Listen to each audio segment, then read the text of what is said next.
Abram as Bíblias, amados. A carta de Paulo aos Colossenses. Colossenses, capítulo 2. Série de mensagens que nós estamos pregando, que tem o título O que o ser humano é, ou o que é o ser humano no universo. Hoje é a quinta parte. Hoje, o título dessa quinta parte é A Vida do Pecador Regenerado. Nós vimos, desde a criação, como foi que Deus criou, em que condições Deus criou o homem, a questão da queda, do fato de Deus ter constatado que o homem era mau e continuamente mau todo o desígnio de seu coração. Vimos a questão do plano e o projeto de Deus para a salvação deste homem e por isso, a partir daí, nós vimos a separação entre dois povos. Um povo chamado povo de Deus, são aqueles aos quais o Senhor, segundo a sua soberania, escolheu para si, e um outro que não é povo de Deus, são mesmo os filhos dos homens, ou seja, as pessoas do mundo, o mundo que é hostil à palavra de Deus, o mundo que não teme a Deus, não respeita a palavra de Deus, despreza essa palavra, em contraste com aqueles que foram tocados por essa palavra e que então passam a viver a vida conforme Deus determina. Então fica estabelecida essa diferença, essa divisão entre dois povos. E os dois povos são compostos de gente do mundo inteiro, de toda a nação, de toda a língua, de todas as épocas. O Senhor, então, regenerou aqueles que ele escolheu. A quarta parte da mensagem, a que nós vimos na semana passada, baseada no texto de Efésios, capítulo 2, nos ensinou que nós estávamos todos mortos nos nossos delitos e pecados. E todos os que se encontravam nessa ocasião nessa situação, eram precisamente todos os homens. Amém, amados? Independente do camarada ser bonzinho, bom pagador de suas contas, que não dá um grito com ninguém, ou se é o pior assaltante de banco, o maior malandro da terra, qualquer pessoa pode ser alcançada pela graça salvadora do Senhor. E a partir do momento que essa graça o alcança, esse Deus gracioso, então, gera novamente essa vida. Essa pessoa é regenerada. Essa pessoa, então, nasce de novo. Amém, amados? E isso acontece não por vontade nossa, o encerramento da mensagem, o texto de Efésios 2, versículos de 8 a 10, nos ensinou, então, que pela graça somos salvos, por meio da fé. Isso não vem de nós, é dom de Deus, não é pelas nossas obras, para que nenhum de nós se glorie disso. Muito pelo contrário, porque na verdade nós somos feitura de Deus, criados para essas boas obras desde sempre. O Senhor preparou para que nós andássemos nelas. Lamentavelmente, ninguém anda nessas boas obras do Senhor, se por ele não for regenerado para esse fim. O homem é alheio à vontade de Deus. A força da nossa carne nos domina. Nós não temos força em nós mesmos para subjugar os desejos da carne. Nós lutamos contra ela o tempo inteiro. Aqui e acolá a gente empata, de vez em quando a gente ganha uma batalhazinha, mas no final das contas ela sempre sai vencedora. Porque o homem sem o Espírito Santo não vence as tribulações da carne de maneira nenhuma. Aprendendo tudo isso nesses dias que ficaram para trás, considerando que alguns irmãos perderam parte da mensagem, porque a parte ruim da gente pregar mensagens em série é essa, que às vezes, por algum motivo ou outro, a gente perde uma das partes da série de mensagens e fica uma lacuna no meio para a gente emendar, para poder entender a mensagem que toda aquela série de mensagens pretendia trazer. Mas, de qualquer maneira, sempre eu faço um empenho de recapitular o que já foi visto, a fim de que aquilo que seja visto no dia específico da pregação, no caso, hoje, para os irmãos amados que aqui estão, seja, então, bem absorvido por toda a igreja. Amém, amados? Então, considerando isso, vejam em Colossenses 2, versos 6 e 7. Ora, estão abrindo ainda? Colossenses 2, versículos 6 e 7. Ora, como recebestes Cristo Jesus, o Senhor, assim andai nele. Nele radicados e edificados e confirmados na fé, tal qual fostes instruídos, crescendo em ações de graças.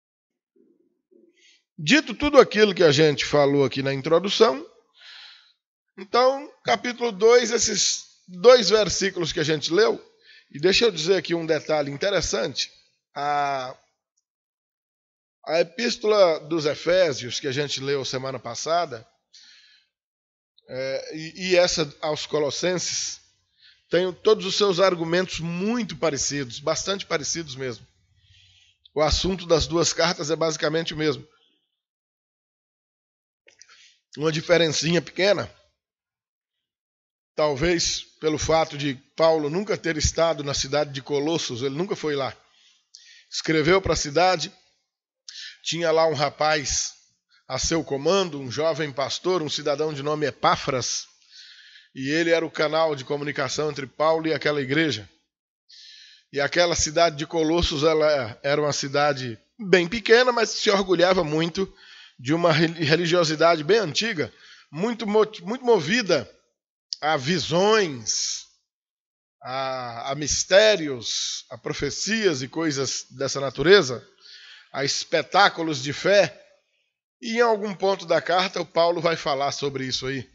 A festas religiosas, esse negócio todo, festejos de uma forma geral. E fora isso, basicamente o conteúdo é o mesmo da carta aos Efésios. Mas aqui em Colossenses, o que a gente vai ler, traz para nós uma instrução muito adequada, bem precisa, acerca da diferença da nossa vida hoje, do que era a nossa vida no passado, antes de nós conhecermos o Evangelho e, consequentemente, o Senhor Jesus. Nesses versículos introdutórios que a gente leu aí, versículo 6, 2:6, ora, como recebestes Cristo Jesus, o Senhor, ora, esse trecho do verso deixa claro para nós que Paulo não está se dirigindo a toda a humanidade, ele não está se dirigindo a todos os habitantes da terra, mas ele está se dirigindo àquelas pessoas que receberam Jesus. Ele não está falando com incrédulos, ele não está falando com pessoas que não têm fé. Tem muitas ocasiões em que ele se dirige às pessoas que não são convertidas, e a linguagem é outra. Aqui, logo para a gente começar o nosso sermão de hoje, é preciso que você entenda essa linguagem, ou seja, essa escritura, esse sermão, o que a gente vai ler aqui hoje, no dia de hoje, é dirigido a você que já entregou a sua vida para Jesus, que recebeu Jesus Cristo como Senhor e Salvador da tua vida. Você que foi regenerado, que nasceu de novo verdadeiramente. Amém, amados? Essa palavra é para você. Para algum irmão aqui presente, alguma pessoa que eventualmente esteja em dúvida, eu não sei se eu creio em Deus, eu não sei se eu creio na palavra, eu não sei se eu entreguei minha vida para Jesus, na verdade eu não sei nem se eu quero entregar, aí não é para você, amado, você é bem-vindo, abra seu coração, abra seus ouvidos, ouça tudo, porque a fé vem pelo ouvir, e essas palavras poderão tocar no seu coração e marcar você positivamente, de modo abençoado, para que a sua vida passe por uma reviravolta e comece um ciclo novo e debaixo de bênção de Deus a partir de hoje. Amém? Mas de uma forma geral, a linguagem aqui é para crente, é para quem se converteu. Então, ora, como recebestes Cristo Jesus, o Senhor, assim andai nele. há um verbo imperativo, andai. É para você andar, não é para você ficar parado. E nesse andar não é para você andar de qualquer maneira, não é para andar onde você quiser, não é para andar como você quiser, é para andar em Jesus. Como é isso? Como é que eu ando em Jesus? Calma que isso não é nenhum mistério. Em João 14:6, ele se identifica assim: eu sou o caminho. Um caminho serve para quê? Para a gente caminhar por ele. Ué. É preciso andar no Senhor, estar com o Senhor em todo o tempo. Todos os instantes da sua vida é uma caminhada. Desde o dia que sua mãe ficou sabendo que estava grávida, a sua caminhada de vida começou. E a morte começou a bater na tua porta. Aí sua mãe já não podia tomar susto, já não podia comer qualquer coisa, porque tinha que cuidar de você que estava dentro da barriguinha dela. Nasceu, já foi aquela tensão toda, menino, vamos ver se o menino chora, que se não chorar ele vai morrer. Cuidado, opa, escapou, vai viver. Começou a engatinhar, cuidado para não cair, cuidado para não botar o dedo na tomada, cuidado para não cair na bacia d'água, porque a morte está o tempo inteiro nos rondando. Está você aqui hoje e continua nessa caminhada de vida do mesmo jeito, até um dia que essa morte que tanto te perseguiu acaba te pegando, vai pegar a minha, você e a todo mundo. Aí encerra o nosso caminho. E a determinação para você que recebeu o Senhor Jesus é para que você ande no Senhor Jesus. Andai nele. Amém? Nele radicados, ou seja, como uma planta que tem uma raiz firme, enraizado, radicado e enraizado é a mesma coisa. Enraizado em Jesus. A gente está vendo essa pilastra aqui, essa outra aqui, tem outras tantas aí escondidas aí dentro da parede. E todas elas têm uma raiz, elas estão lá no fundo.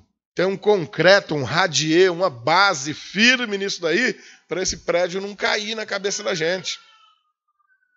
Ninguém constrói a casa como um simples caixote de tijolo em cima do chão. Na primeira chuva, no primeiro ventinho que desce, caía tudo, e quem estivesse debaixo morreria. Da mesma maneira, nós precisamos estar enraizados em Jesus. Radicados nele. Edificados também nele. Construídos sobre ele. Não adianta ficar como o radier, como o alicerce que está escondido lá no chão e ninguém consegue ver. Todo mundo que sabe está aí, mas ninguém vê. Somos também edificados. Quem olha está nos vendo de pé. E estamos de pé em condições de não cair, porque nossos pés estão firmados. Nós temos uma base, temos uma raiz. Amém, queridos? Confirmados na fé, em certeza e convicção, sem sombra de dúvida, pela fé, como fostes instruídos, todo o ensinamento passado pelo Senhor e por seus apóstolos, crescendo em ações de graças. Ações de graças. Já falamos muito sobre isso aqui. O que são ações? Atitudes. Coisas que a gente faz. Coisas que a gente realiza. Coisas que a gente desempenha. Essas coisas que você realiza, essas coisas que você desempenha, devem ser feitas. Ora, você que recebeu Cristo Jesus, essas coisas que você faz, essas coisas que você realiza, têm que ser feitas, realizadas em Jesus. Como quem anda nele, como quem nele está radicado, como quem nele foi edificado, como quem nele está confirmado na fé. Amém, amados? Glória a Deus. Ditas estas coisas, pula aí para o capítulo de número 3. Olha que legal.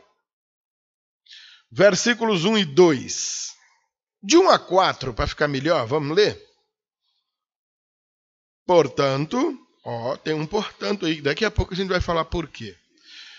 Portanto, se fostes ressuscitados juntamente com Cristo, ressuscitado com ele, são esses mesmos, lá do capítulo 2, versículo 6, que a gente já leu. Como já recebestes Cristo Jesus, Lembra-se lá de Efésios capítulo 2? Nós estávamos mortos. Ele nos deu vida. Então fomos ressuscitados. Amém? Portanto, se fosses ressuscitados juntamente com Cristo, de novo apelamos para a fé, meus amados irmãos. Jesus foi crucificado. Jesus morreu naquela cruz. Mas aquela morte não venceu Jesus. Jesus venceu a morte. Amém, amados? E ele não venceu para fazer gracinha. Ele não venceu para brincar de super-herói. Ele venceu por mim e por você. Ele venceu por nós.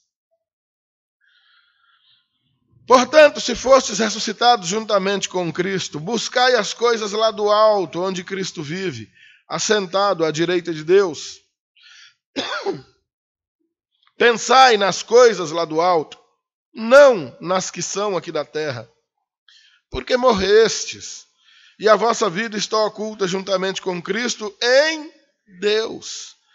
Quando Cristo, que é a nossa vida, se manifestar, então vós também sereis manifestados com Ele em glória. Mais uma porção de imperativos, amados.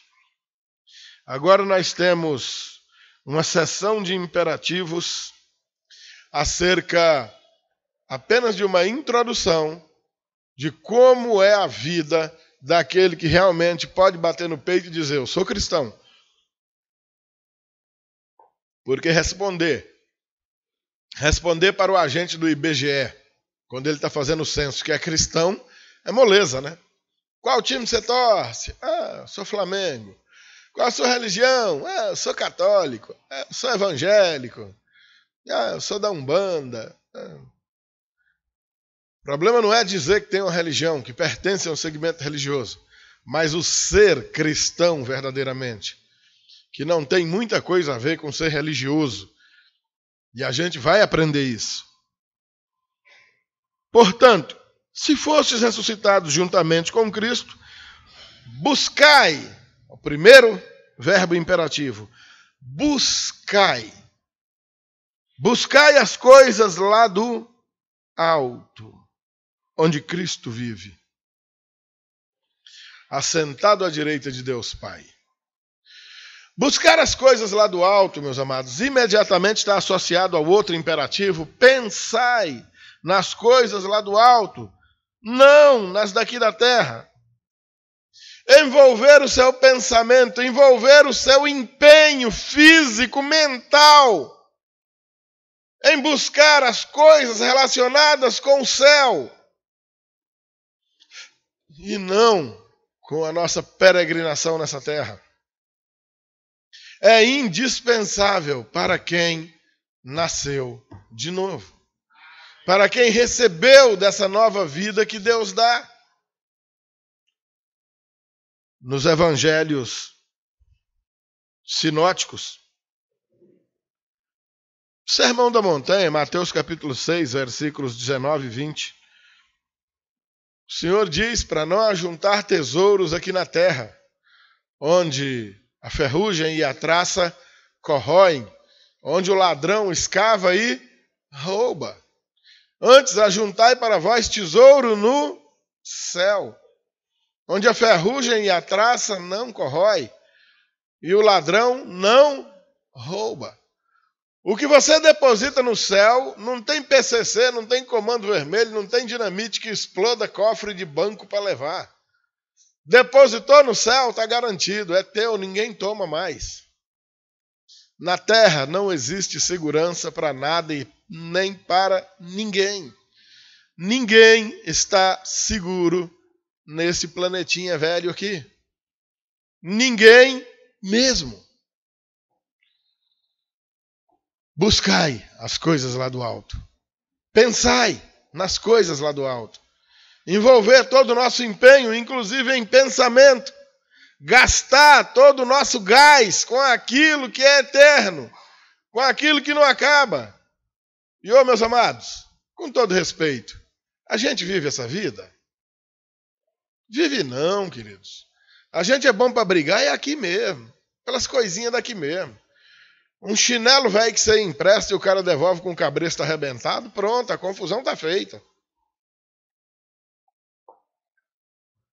O pé sujo do marido que chegou no futebol, pisou na cerâmica que a mulher acabou de passar um pano, pronto, toma encrenca. O feijão que a mulher cochilou, botou o sal bem na hora da última cena da novela, foi dar uma olhada, voltou, esqueceu que tinha botado o sal, botou de novo, salgou, o camarada chegou, meteu a boca naquele sal, tá feita a ingresia. Nós brigamos demais por coisas que não deveriam nos consumir dessa maneira. Brigamos por dinheiro, brigamos por coisas, brigamos por terra, a própria terra que vai comer a gente brigando por causa dela. E morre e larga aí para outros irem brigando. E nos empenhar em pensamento e também em atitudes por coisas relacionadas à eternidade, nadinha. Fazemos um empenho tremendo em coisas dessa terra para satisfazer pessoas segundo coisas dessa terra, até mesmo depois que elas morrem. Desobedecemos a pai, desobedecemos a mãe, não tratamos bem esposas, maridos, nem filhos, mas depois de morto a gente faz uma sepultura linda lá no cemitério. Faz um velório lindíssimo, compra o caixão mais caro que tem. Uma coroa de flores maravilhosa para fazer as graças de quem já se foi. Quando a obediência, o respeito, a honra dada agora, enquanto ela está viva do teu lado, é que verdadeiramente são de valor incalculável, e são as formas que nós temos para acumular esses tesouros no céu, e não aqui na terra. Amém, queridos? Buscai as coisas lá do alto. Pensai nas coisas lá do alto, não nas daqui da terra. Porque morrestes. Olha só o versículo, ainda no capítulo 2, os versículos 20 em diante. Olha só que interessante. Se morrestes com Cristo para os rudimentos do mundo, por que, como se vivesseis no mundo, vos sujeitais a ordenanças? Não manuseie isto, não prove aquilo, não toque naquilo outro, segundo os preceitos e doutrinas dos homens. Pois que todas essas coisas com uso se destroem. Tais coisas com efeito têm aparência de sabedoria, como culto de si mesmos, e de falsa humildade, e de rigor ascético. Todavia, não tem valor algum contra a sensualidade. Decorem a palavrinha sensualidade, porque tudo quanto está relacionado a ela vai ser muito tratado aqui. E é impressionante ver o apóstolo escrever uma carta inteira para uma determinada comunidade, numa determinada cidade, e ser tão repetitivo, tão insistente em torno de um tema só. E a gente passa 2000 anos e se vê aqui hoje na necessidade de estar batendo nesses mesmos temas, porque as mesmas necessidades que aqueles colossenses tinham nesse tempo que Paulo estava escrevendo isso aqui 2000 anos atrás, a gente tem do mesmo jeitinho agora. É impressionante isso daí. Por causa disso que ele começa o capítulo 3 com portanto.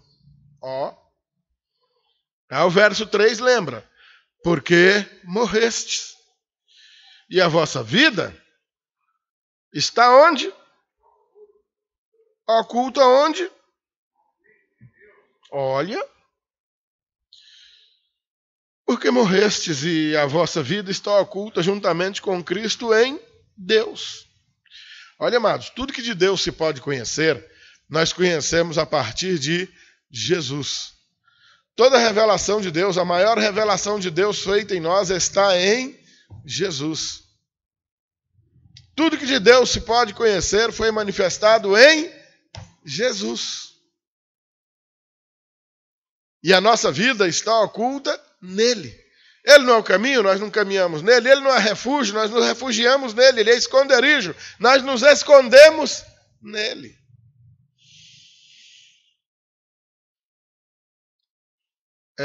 Verso 4.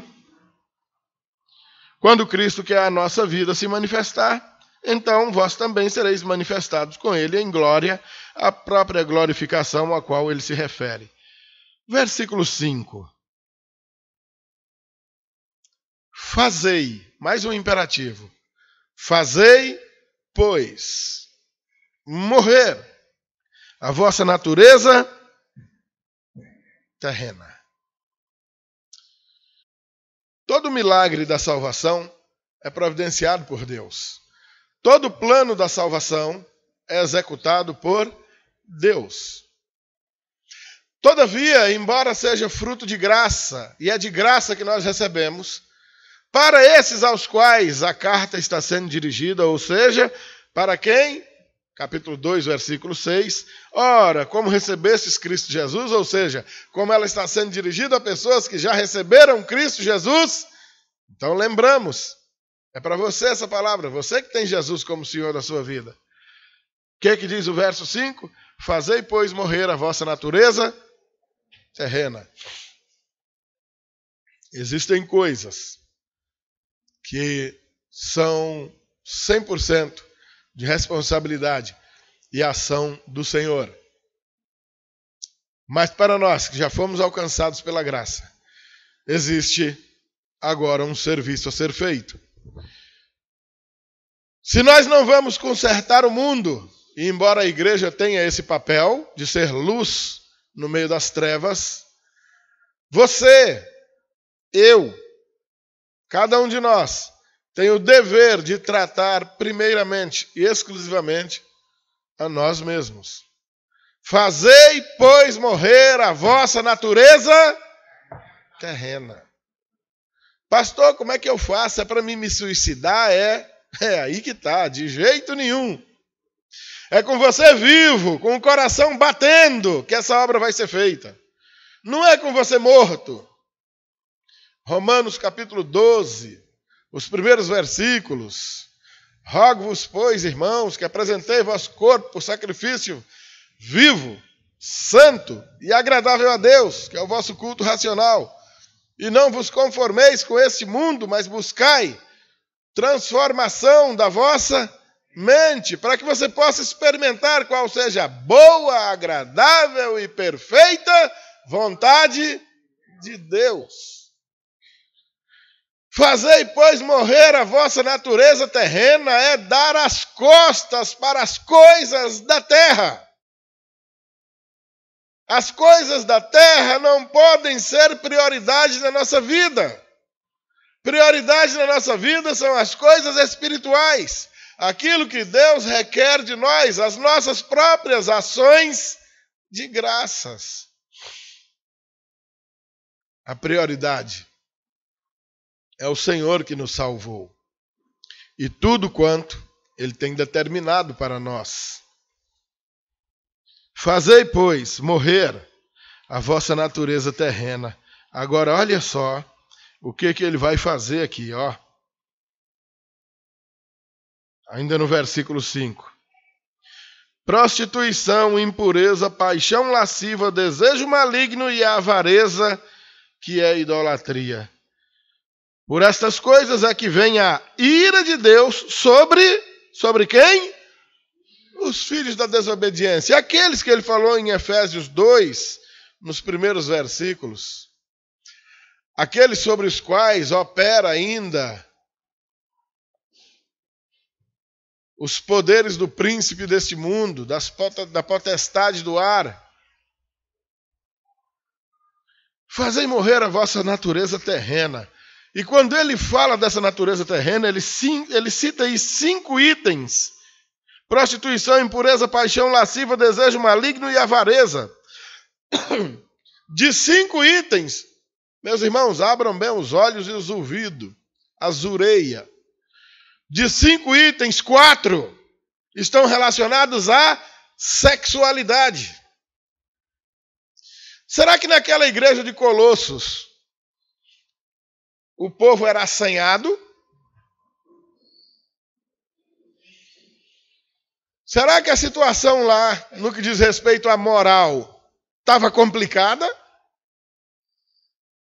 De 5 itens citados, de uma lista de 5 itens, 4 estão relacionados a sexo. 2000 anos atrás. Imagine se Paulo desse um passeio por aqui hoje, hein? Prostituição, o que é? Comércio sexual ou todo tipo de relação sexual fora do casamento. A palavra grega usada aqui é porneia. Imoralidade, indecência de forma geral. Impureza, todo tipo de imoralidade.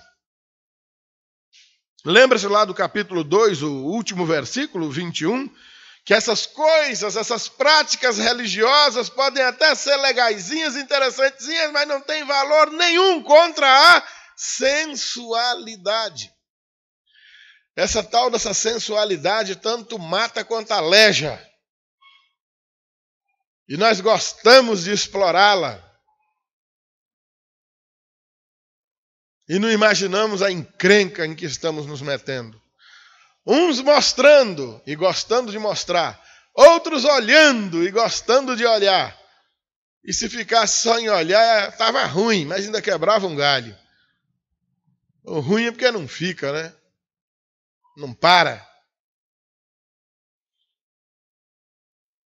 Impureza, todo tipo de imoralidade. Paixão lasciva, especialmente de conotação sexual.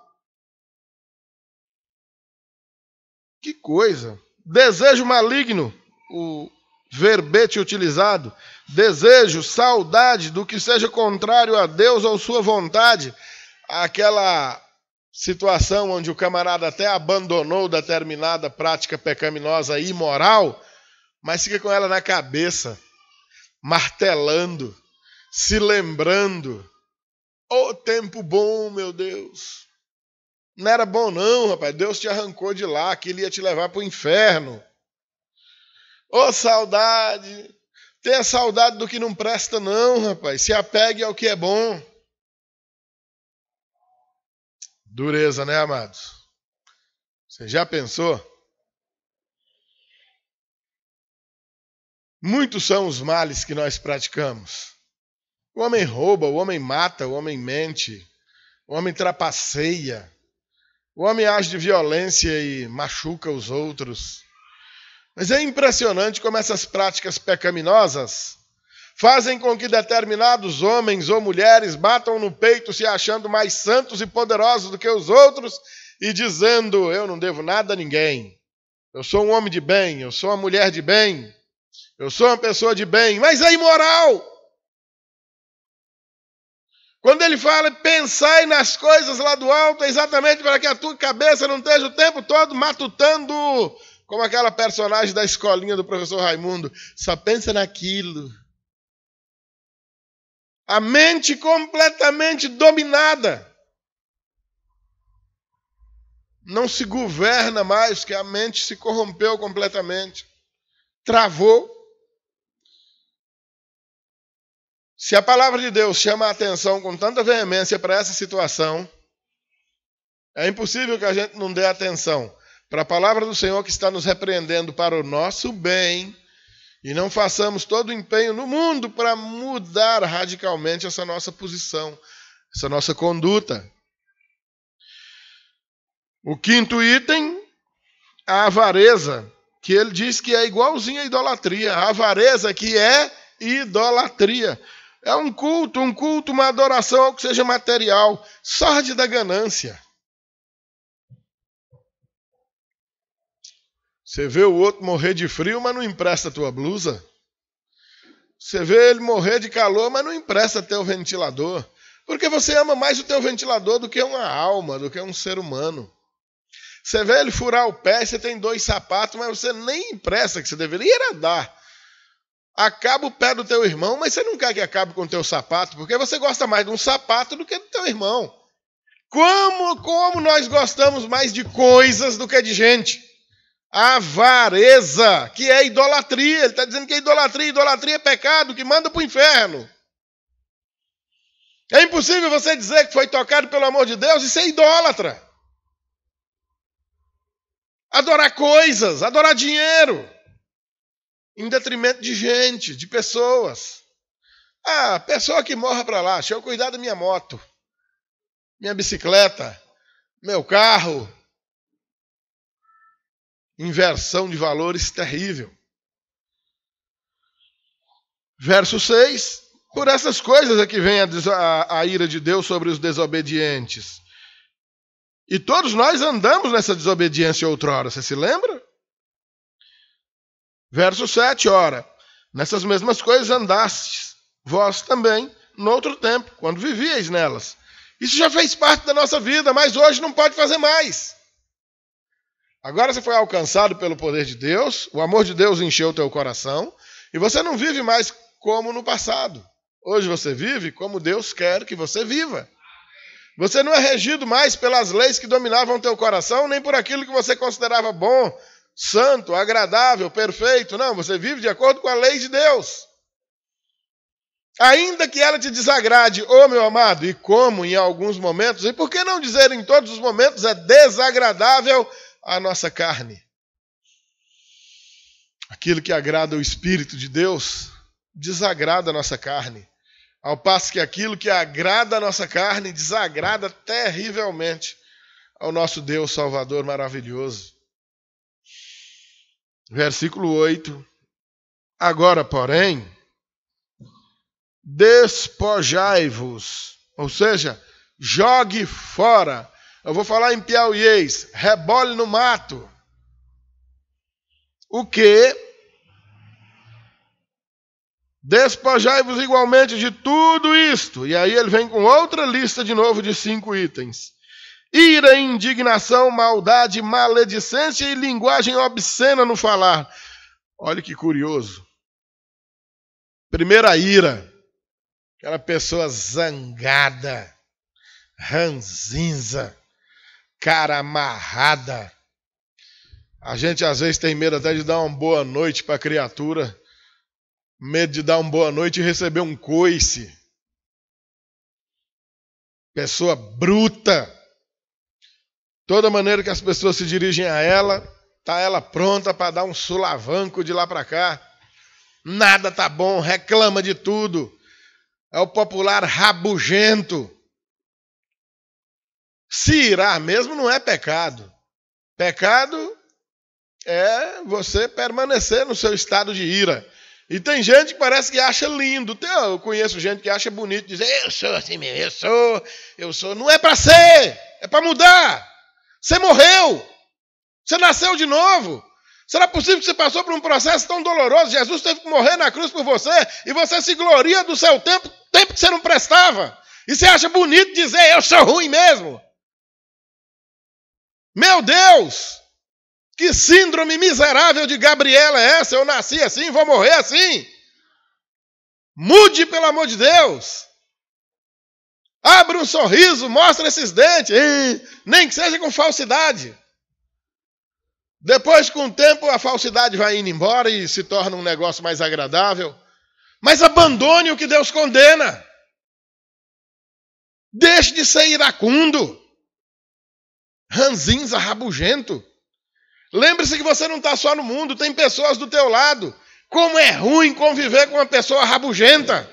Se ponha no lugar dos outros. Imagina o que é uma pessoa aguentar você todo santo dia, do lado dela, com esse rabujo todo. Ira é pecado. A palavra está mandando você jogar fora, abandonar.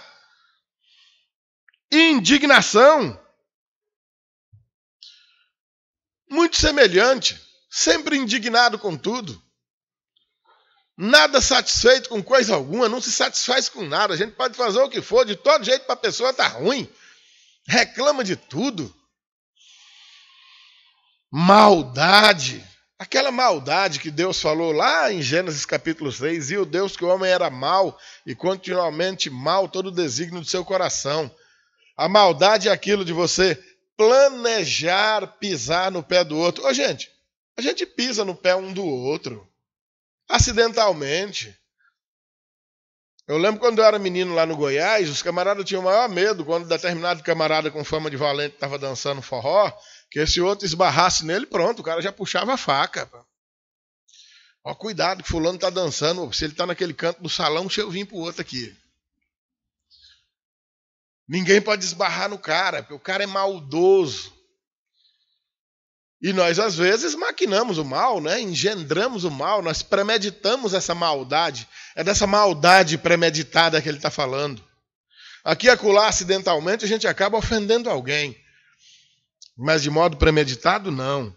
Maledicência, aquela boca que só abre para botar tudo para o chão.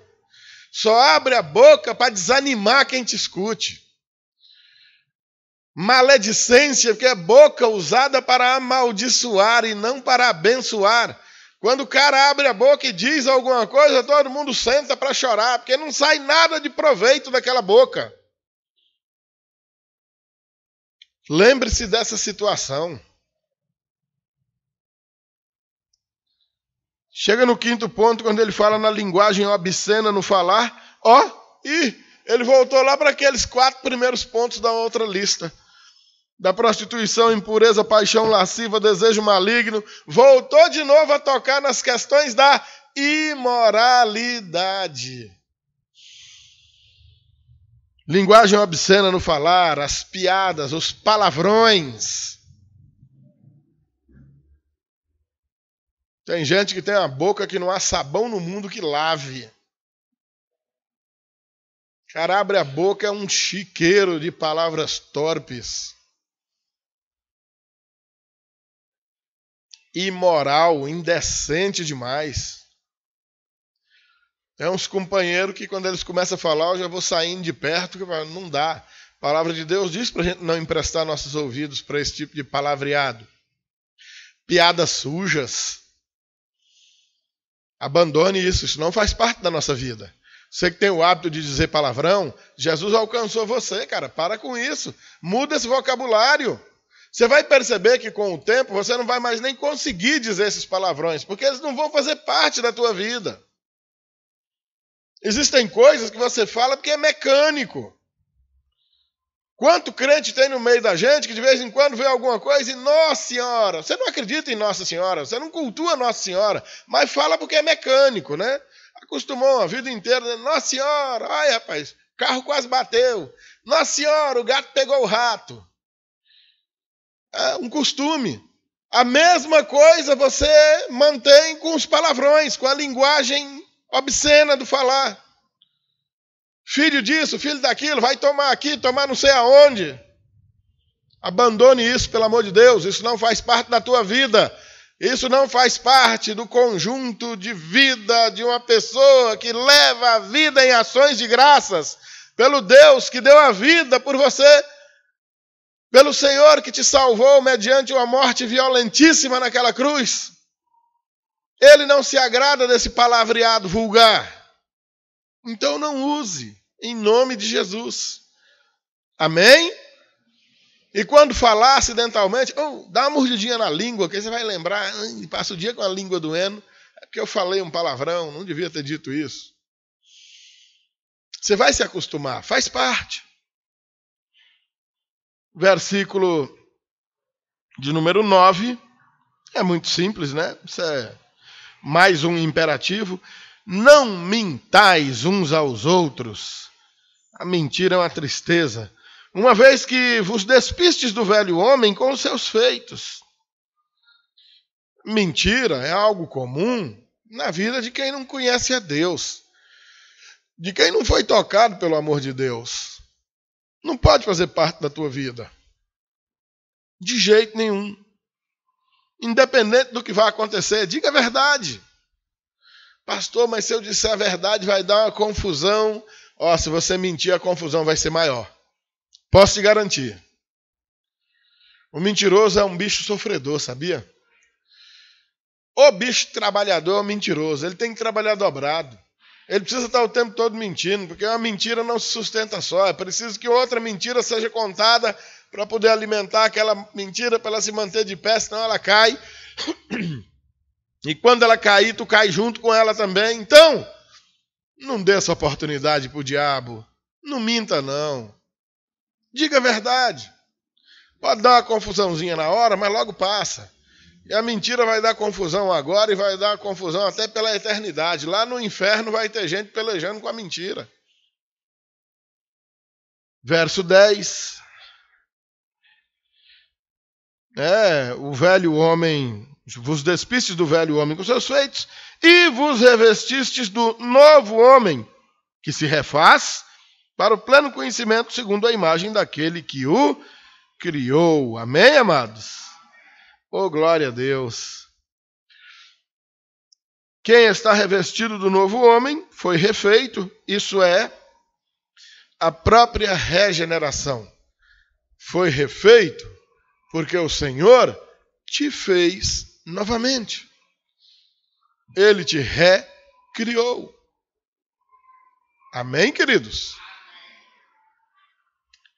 Verso 11. Ainda no 10. Para o pleno conhecimento dele mesmo, Conhecer a Deus é uma tarefa, sabe, queridos? O profeta Oséias já disse, capítulo 6, versículo 3, conheçamos e prossigamos em conhecer a Deus. E nós vamos pelejar, vamos trabalhar pesado para conhecer a Deus a vida todinha, e vamos conhecer um tiquinho minúsculo dele, bem pequenininho, porque ele é insondável. Agora sim, verso 11. No qual não pode haver grego nem judeu, circuncisão ou incircuncisão, bárbaro, cita, escravo, livre, porém Cristo é tudo em todos. Ele está lembrando agora que não tem mais uma divisão de povos, judeus, gentios, romano, grego. Não, Cristo é tudo em todos. Em Jesus somos todos um povo só, povo de Deus. A partir do versículo de número 12, vem mais agora uns imperativos para serem feitos por meio da boca também. Revesti-vos, pois, como eleitos de Deus. Oh, glória a Deus, olha a eleição aí dizendo, se você é eleito de Deus, então porte-se como um eleito de Deus. Revista-se. Há um revestimento, uma capa, uma armadura, uma roupagem para ser adotada. Revesti-vos, pois, como eleitos de Deus, santos e amados, de ternos afetos de misericórdia, de bondade, de humildade, de mansidão e de longanimidade. Os ternos afetos de misericórdia para perdão inalcançável isso é um padrão inalcançável para o ímpio. Os ternos afetos de misericórdia. Os eleitos de Deus são assim caracterizados. Nisso conhecerão todos que sois meus discípulos, se tiverdes amor uns aos outros. Pelo amor com que tratamos as pessoas, o mundo vai conhecer os eleitos de Deus. Ainda que vá odiá-los, mas vai conhecê-los. Toda prática de maldade, de humildade, uma marca da regeneração, nenhuma arrogância, nenhuma soberba. O orgulho precede a ruína. Aquele que a si mesmo se exalta, será humilhado. Mas aquele que a si mesmo se humilha será exaltado. Não é melhor a gente se humilhar logo para receber uma exaltação da parte de Deus? Não há comparação, né, queridos? De mansidão, o oposto daquela ira que ele falou ainda há pouco, lembra? O homem manso. Ser manso não é ser tolo. Em momento oportuno a gente aprofunda mais nisso daí. Moisés ficou conhecido como o homem mais manso que já viveu. Não obstante, matou um egípcio com um murro. Imagina o murro do Moisés. Eu não queria tomar um murro do Moisés. Mas foi o homem mais manso que já viveu. Vai sair dando murro em ninguém aí dizendo que é manso não, viu? De longanimidade, ou seja, de paciência. Amados, paciência é fruto do Espírito. Paciência é dom de Deus. Amados irmãos, quanta coisa ruim vem na nossa vida pela falta de paciência, pela impaciência. Exercite a paciência. Espere com calma, confiantemente no Senhor. O que vem da parte dele é bênção pura. E não atrasa, chega na hora certa. Existem coisas que Deus não te dá hoje, que se Ele te der hoje, tu joga fora. Só com o tempo você vai perceber que chegou no momento certo. Nós temos moças com 13 anos de idade querendo se matar porque a mãe não deixa ela casar. Fala, minha filha. Eu chego para algumas lá na escola, está aqui meu diretor que não deixa eu mentir. E com todo jeitinho do mundo eu digo, larga de ser burra, criatura. Esse ano nós tivemos, eu nunca vou me esquecer da Maria Lúcia. Quando a gente tem uma aluna boa, a menina no 3º ano do 2º grau agora simplesmente arrumou um namorado e saiu da escola. Eu estou falando de uma boa aluna, não estou falando de uma aluna ruim. Eu encontrei com ela lá no interior, uma van cheia de professores. O marido dela tirou uma onda com a gente ainda, fazendo zerinho na moto ainda. Que casamento sem futuro, meu Pai eterno. Já está grávida, graças a Deus. E como ela, quantas que abandonam tudo, por quê? Pela falta de paciência, desobediência a pai, desobediência à mãe, a uns professores velhos desses aqui com alguma experiência de vida, enfia o pé na jaca, como outros que já estão aí pedindo ajuda para nós, até para criar o próprio filho que teve, porque faltou paciência e se adiantou.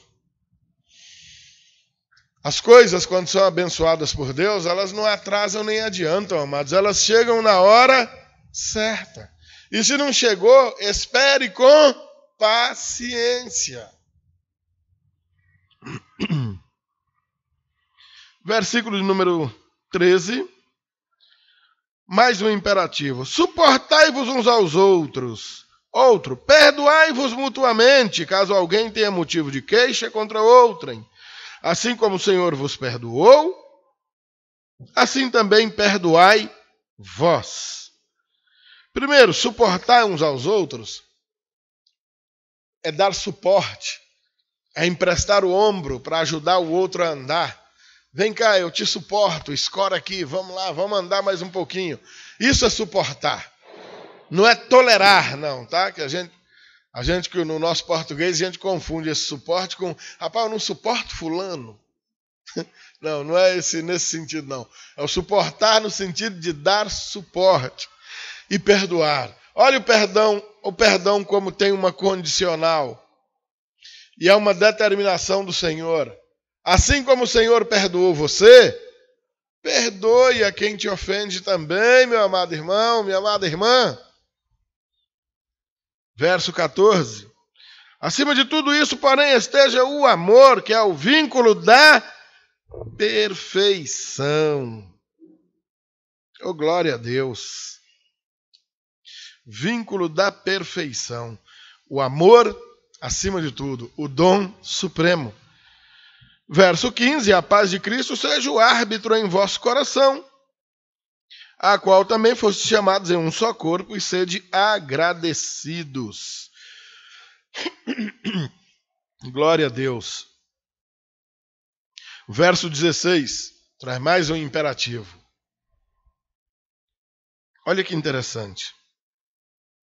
Habite ricamente em vós a palavra de Cristo. Primeiro, amados, ele está usando o verbo habitar. Já preguei aqui uma vez só esse versículo. A pregação, o sermão todinho, era só esse versículo. O Dr. Russell Shedd, que faleceu ano passado, todo livro que a gente pedia para ele autografar, ele autografava colocando esse versículo. Parece que era o versículo preferido dele. A minha Bíblia Shedd, que está lá em casa, tem o autógrafo dele com essa declaração.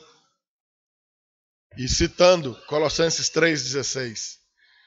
Habitar ricamente em vós. Primeiro, o que habita não é o que visita. Não é para se hospedar de vez em quando. Não é para fazer uma visita de vez em quando. Não é para dar uma moradazinha de verão ou de inverno. Não, é para chegar e habitar. É para morar em vós. E mais, ricamente. Não é para habitar um tiquinho, mais ou menos, um pouquinho, não. É ricamente. Habite ricamente em vós a palavra de Cristo. Amados irmãos, irmãs, é preciso que essa palavra encha teu coração. E como quem vem para habitar, chega e fica. Não é para você ter um contato esporádico uma vez ou outra, ou o evangelho é tão bonito, ou eu tirei um dia para meditar no evangelho. Não, é para ele morar em você, a palavra de Cristo é para habitar em você, e ricamente o tempo todo. E instruí-vos e aconselhai-vos mutuamente em toda sabedoria. Toda sabedoria provém de Deus. Instruir uns aos outros, aconselhar uns aos outros, segundo essa sabedoria que provém de Deus. E mais, louvando a Deus, com salmos e hinos e cânticos espirituais, com gratidão em vosso coração. Não é na marra. Não é porque o pastor mandou. É em amor. Você encontra satisfação. Nos primeiros dias da caminhada cristã, nós travamos uma guerra tremenda entre o Espírito Santo que Deus nos dá e a carne que quer nos dominar. A carne quer satisfazer a ela mesma, não está nem aí para a vontade de Deus. O Espírito se alegra das coisas de Deus. E há então um conflito, uma guerra. À medida que você vai dominando esses poderes da carne, você vai vencendo essas tentações e o Espírito vai te tornando cada vez mais forte. E você vai encontrando mais condição de subjugar essa carne que é tão dominadora. Por fim, os louvores. E a partir do versículo 17... vem aí uma porção de instruções específica a cada um dos entes da sociedade, que eu vou ler e os irmãos acompanham. E tudo que fizerdes, seja em palavra, seja em ação, ou seja pelo que a gente disser, seja pelo que a gente fizer, seja em ação, fazei-o em nome do Senhor Jesus, dando por ele graças a Deus Pai. Agora vem a sessão, ó. Esposas, primeiro, amai vosso esposo e não o trateis com amargura. Maridos, amai vossa esposa e não a trateis... Esposas, sede submissas ao vosso próprio marido, como convém ao Senhor. Perdão, queridos, versículo 18. Aqui eu tenho que dar uma paradinha, porque é inevitável, nos dias de hoje, tratar dessas questões sem mexer num vespeiro, numa casa de marimbondo. Mulheres ou esposas, sejam submissas ao vosso próprio marido. Numa época onde há um exacerbado culto ao feminismo, um combate ao machismo, que está certo, tem que combater o machismo mesmo. Machismo é uma tristeza, mas não se combate machismo com feminismo. Combater machismo com feminismo é tentar tirar a gripe de uma pessoa e colocar uma pneumonia no lugar. São duas coisas que precisam ser extirpadas.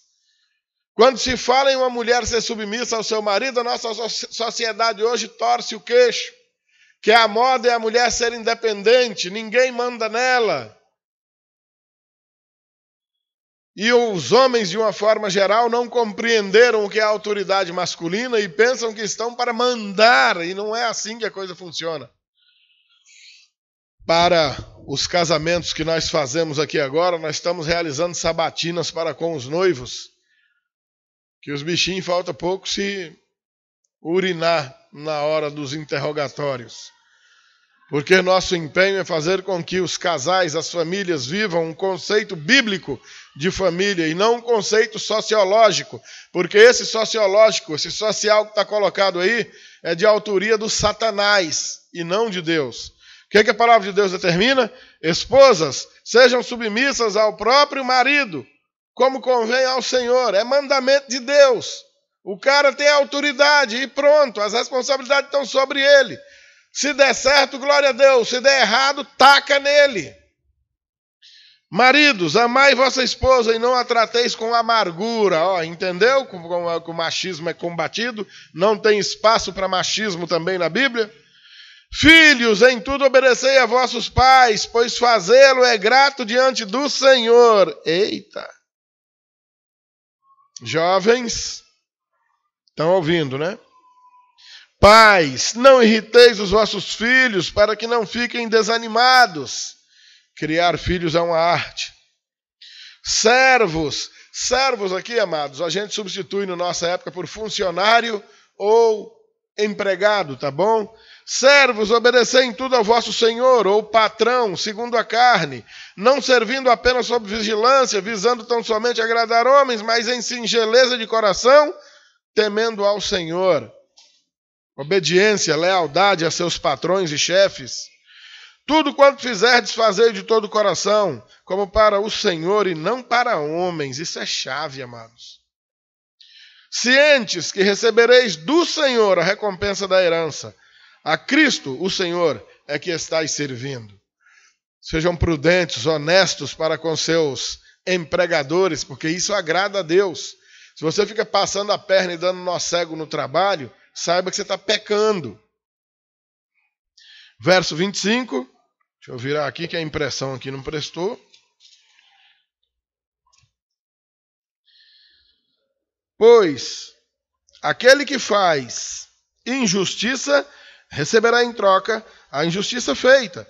E nisso não há acepção de pessoas. Queridos, aqui eu tenho que dar mais uma paradinha. Preciso esclarecer bem isso aqui. Prestem muita atenção nesse versículo 25. Ele tem um paralelo. Eu vou ler mais uma vez. Pois aquele que faz injustiça receberá em troca a... Vocês estão lendo comigo? Pois aquele que faz injustiça receberá em troca a... Que preguiça, hein? Mais uma vez. Pois aquele que faz injustiça receberá em troca a... Vocês parecem que estão com medo, né? Vocês andam meio injustos, é? Vocês andam injustiçando alguém? Andam? Vocês andam sendo injustos? Andam? Gálatas capítulo 6, versículo 7 diz assim, ó. Não vos enganeis, de Deus não se zomba. Tudo quanto, pois, o homem semear, disso também colherá. Esse é o verso que faz coro com isso aqui. Pois aquele que faz injustiça receberá em troca a injustiça feita. Eita, Deus é vingativo assim, é? É não, mano. Deus é justo. E nisso não há acepção de pessoas. Seja para os ímpios, seja para os crentes, é a mesma coisa. Agiu com injustiça, vai receber em troca injustiça feita. Foi maldoso, vai receber maldade. Foi indiscreto, vai receber indiscrição. Foi violento, vai receber violência. Foi desonesto, vai receber desonestidade. Desprezou, vai receber desprezo. Ninguém, escute só, ninguém afronta a Deus e sai ileso. Talvez para os Gálatas, Paulo tenha pego bem mais pesado quando ele diz: não vos enganeis, de Deus não se zomba. Ele está dizendo que há uma zombaria para com Deus por parte da pessoa que procede fazendo o mal e espera receber coisas boas em troca. Você já pensou? Que situação? É maldoso e quer ser amado. Despreza e quer ser bajulado. Foi desonesto e quer receber honestidade. Não vai receber. Nós vamos colher tudo aquilo que nós semeamos. Então, semeie o bem, semeie paz, semeie fidelidade, honra, lealdade, amor.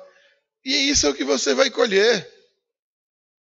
O injusto receberá de volta a mesma injustiça que ele fez. Como tem gente já colhendo os frutos dessa injustiça e com o coração endurecido, embirrados contra Deus, sofrendo hoje, mas sofrendo só um tiquinho, porque sofrimento mesmo está para o futuro. Porque à medida que vai endurecendo, a casca vai ficando mais grossa. Quanto mais grossa, mais dolorosa a cirurgia. Abra teu olho, meu amado. Não caia nessa arapuca do Satanás. Pula para o capítulo 4, versículo de número 1. Senhores, agora os patrões, né? Tratai os servos ou os empregados, funcionários, com justiça e com equidade, certos de que também vós tendes Senhor no céu. Perseverai na oração, vigiando com ações de graças, suplicai ao mesmo tempo também por nós, para que Deus nos abra a porta à palavra, a fim de falarmos do mistério de Cristo, pelo qual também estou algemado, para que eu o manifeste como devo fazer. Portai-vos com sabedoria para com os que são de fora, para com aqueles que ainda não se converteram a Cristo. Porte-se para com eles com sabedoria. Sabedoria que vem do alto. Não os irrite, mas não perca a oportunidade de anunciar-lhe os evangelhos. E ele diz isso aqui, ó, aproveitando as oportunidades. A vossa palavra seja sempre agradável, temperada com sal, para saberdes como deveis responder a cada um. Essa é a vida daquele que foi regenerado pelo Senhor, daquele que experimentou um novo nascimento. Amém, amados? Na semana que vem, nós vamos encerrar toda essa série de mensagens apresentando o destino final desses dois grupos de pessoas. Dos servos de Deus, do povo que Deus escolheu para si, chamou, em contraste àqueles rebeldes que padecerão afastados da graça de Deus. Preparem os seus corações, estejamos aqui com os coraçõezinhos abertos para receber instrução da parte do Senhor e sermos bem-sucedidos em nome de Jesus.